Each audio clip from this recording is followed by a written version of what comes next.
You think power is built by being visible, that if you post often enough, if you speak with enough conviction, if you let the world watch your process, then respect will follow. But what if the opposite is true? What if every insight you reveal, every victory you display, every plan you narrate isn't building power but leaking it? Machiavelli didn't warn against weakness, he warned against exposure. He knew that the moment a man could be fully seen, he could be studied. And once you can be studied, you can be countered. You're not just giving them your position, you're giving them the tools to take it from you. Today's man is trained to narrate himself. He doesn't just act, he explains. He doesn't just move, he documents the movement. Why? Because the system rewards visibility. It teaches you that if you're not seen, you don't matter. And if you're not narrating your life, you're falling behind.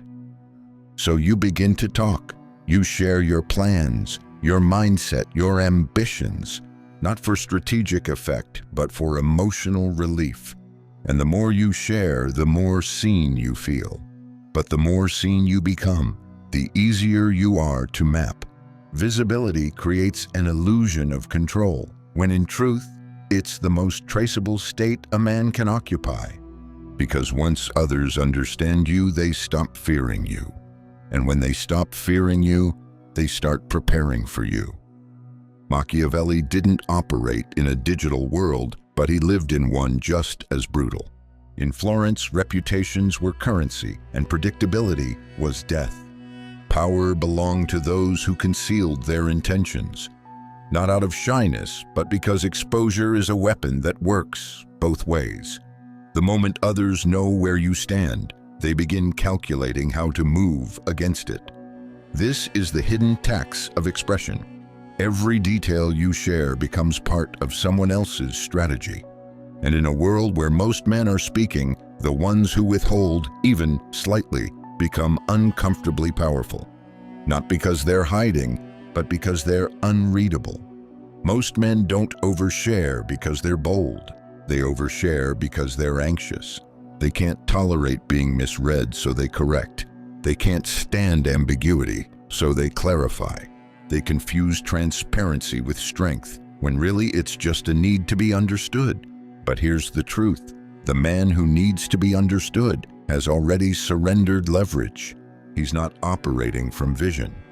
He's managing his perception in real time, afraid of being misinterpreted. This is how power dies. Not in confrontation, but in over-clarification. Machiavelli would have seen this immediately.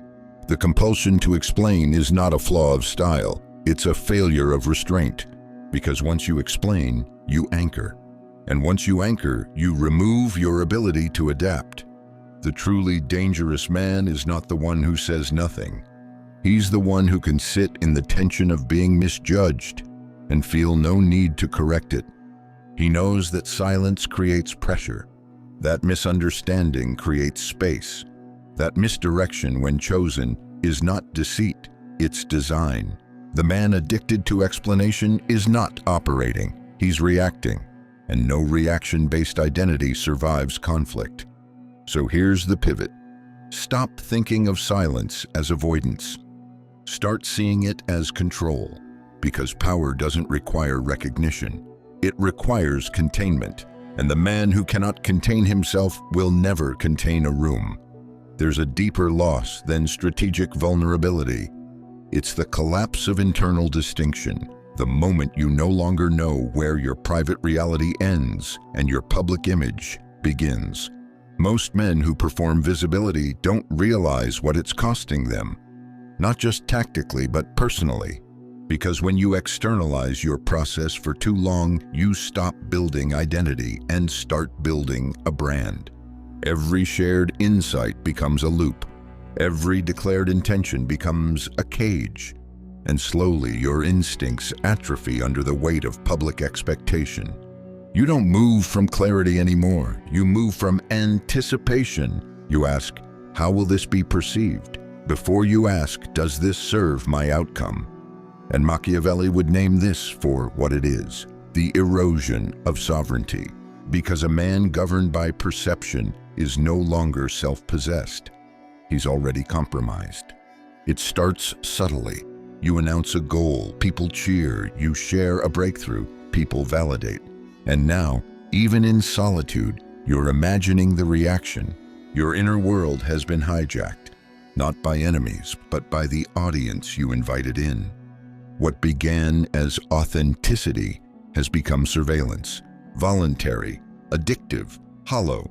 You think you're earning trust by being transparent, but trust built on full access isn't trust. It's dependency. And the more access you grant, the more performance is required to maintain it. This is how identity bends. You begin curating your language, your mood, even your ambition around applause. You don't ask what's true, you ask what plays. But power doesn't play. It doesn't adapt to sentiment. It moves, indifferent to reception. The strongest men in history were not those most understood. They were the ones least interpreted, because interpretation creates projection, and projection always carries more fear than clarity ever could. So ask yourself, do people respect you because of who you are or because of how consistently you show them the version they've asked for? If it's the latter, you're not building a legacy. You're building a dependency loop that you'll eventually be punished for breaking. Machiavelli didn't fear betrayal. He expected it. What he feared was becoming predictable. Because once the mask can't change, it becomes a target. Not because it's false, but because it's finished. And anything finished is already dying. There are two kinds of men in this world, the performer and the architect. The performer moves for attention. He needs to be seen, needs to be praised, needs to feel progress by narrating it. He isn't building, he's broadcasting. And every broadcast tightens the leash. Because once the audience begins clapping, he adjusts his rhythm to keep them clapping. He calls it authenticity. But it's obedience, measured in likes, views, validation. He's no longer choosing moves, he's maintaining momentum. Momentum he doesn't even control. Now compare him to the architect. The architect doesn't need applause. He doesn't need to be followed. His moves are often invisible until the result forces recognition. He's not concerned with showing progress. He's concerned with building leverage. While the performer is explaining, the architect is structuring. While the performer is reacting to perception, the architect is engineering consequence. The performer seeks approval. The architect seeks advantage. And here's the part most men miss. The performer looks powerful until real power enters the room. Then something happens. His rhythm breaks. His certainty crumbles. His volume starts to feel desperate, not dominant. Because real power doesn't perform. It doesn't need to be loud. It just moves, and the room adjusts. This is what Machiavelli understood about presence. The strongest force is not the one speaking. It's the one others speak around. The architect may be silent for years, not because he's dormant, but because he's designing foundations too deep to be applauded. By the time the crowd notices him, he's not requesting influence. He's already built the infrastructure that grants it. And by then, the performer is too far behind, chasing optics, protecting a reputation he never controlled, narrating a life he no longer owns. So ask yourself, who are you becoming? The man who needs to be visible to feel real, or the man who builds so cleanly that he no longer needs to explain? Because one disappears the moment the applause fades. The other doesn't need an audience to shape the outcome. And history doesn't remember the noise. It remembers what was built through it. Machiavelli has been misread for centuries. Most think he glorified deception, or cruelty, or manipulation. But that's surface level. Machiavelli didn't romanticize power. He reduced it to design. And his most important principle wasn't force, it was restraint. He watched rulers fall not because they lacked ambition, but because they exposed it. He saw allies become enemies not because of betrayal, but because of predictability. And again, he noted, the men who lasted weren't the ones who struck first. They were the ones who never revealed when they were ready. That was the blueprint. Not domination, not aggression, but delayed visibility, strategic opacity. In The Prince, Machiavelli wrote, "It is unnecessary for a prince to have all the good qualities, but it is necessary to appear to have them." He wasn't telling men to be fake. He was teaching them to stage their character, to become legible only when it served their position. That's the foundation of psychological sovereignty. You appear as needed.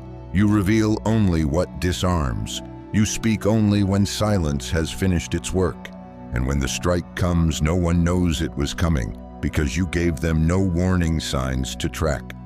This isn't cowardice. It's construction. It's the architecture of unreadable intent. And in Machiavelli's world, this wasn't optional. It was existential. The political elite of Florence didn't die in battle. They died in back rooms. They fell because they trusted the wrong face, spoke one sentence too freely, or gave one alliance too much visibility. You weren't just punished for being wrong. You were punished for being understood. That's what modern men have forgotten. They think exposure builds trust, but in the arena of power, exposure builds risk. And the man who doesn't know how to withhold, who can't wear a mask when necessary, who insists on being fully seen, isn't dangerous. He's already been decoded. Machiavelli didn't write for the admired. He wrote for the ungraspable, the man who can move through perception like a ghost, appearing only when presence is unavoidable, and always on his terms. We live in a time where presence is cheap. Anyone can post, anyone can perform, most do. And that's precisely why invisibility is power. When everyone is constantly available, constantly explaining, constantly seeking relevance, the one who isn't becomes uncomfortable to ignore. Not because he's loud, but because he's rare. This is a psychological principle, not a stylistic one. Scarcity magnifies perception. What's rare feels valuable. What's inaccessible feels important. What you don't understand feels powerful. And that's the mistake most men make. They try to build influence through volume, posting more, speaking more, being everywhere. But Machiavelli would see that as dilution. He understood something critical. Presence must be designed, not defaulted. Every time you appear, you're spending perception. Every time you speak, you're trading in authority. Every time you explain, you reduce your interpretive range.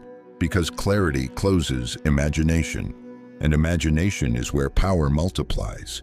You think being seen makes you undeniable, but in truth, mystery scales faster than presence. The man who speaks only when it matters controls the tempo. The man who's absent until decisive moments creates tension.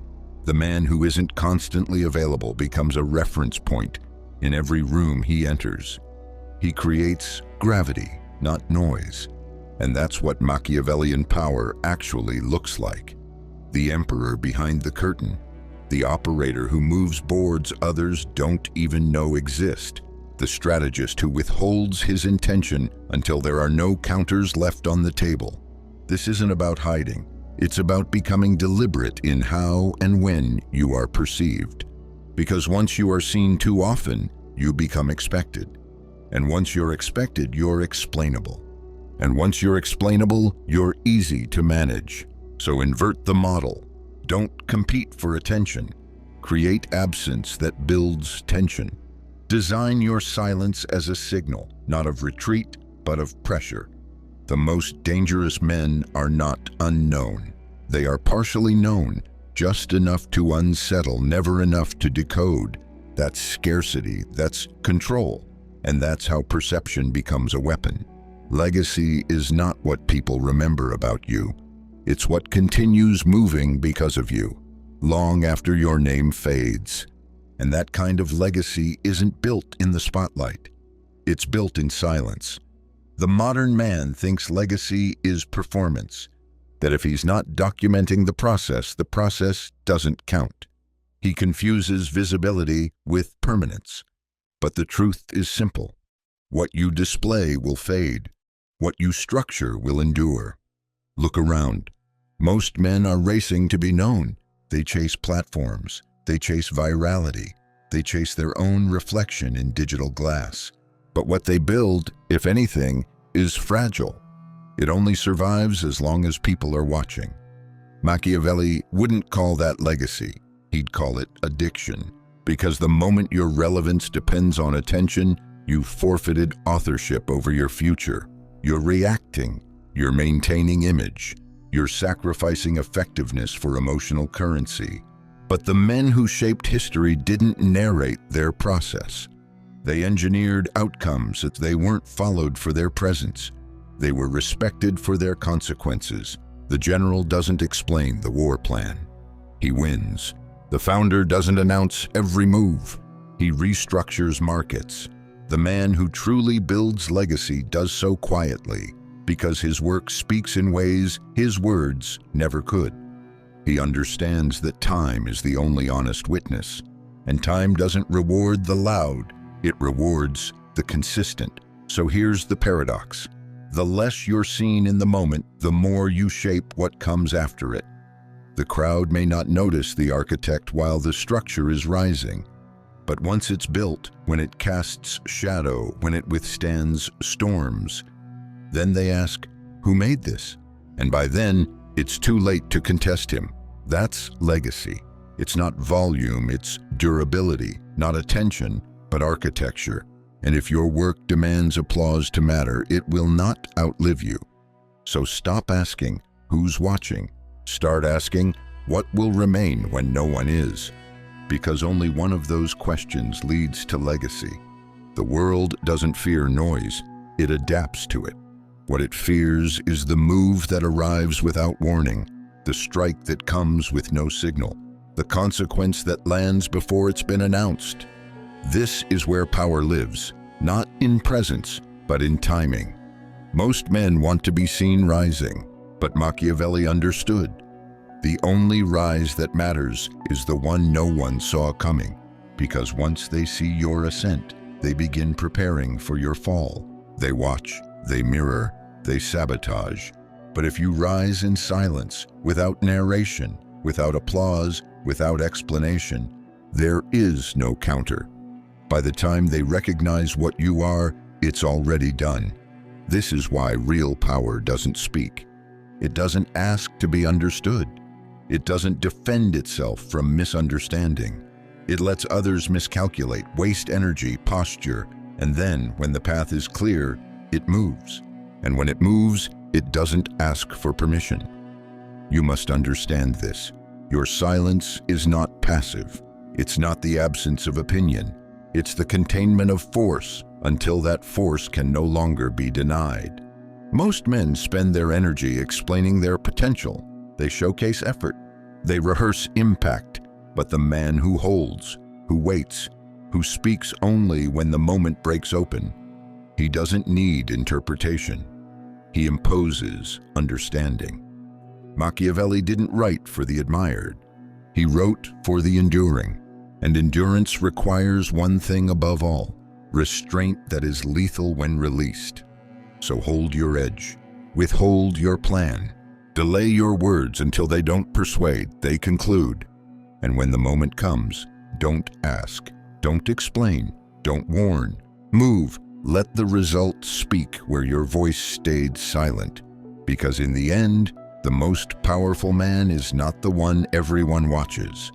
It's the one no one can predict, no one can follow, and no one can stop. The only question left is this: when it's time to strike, will you still be explaining, or will it already be done?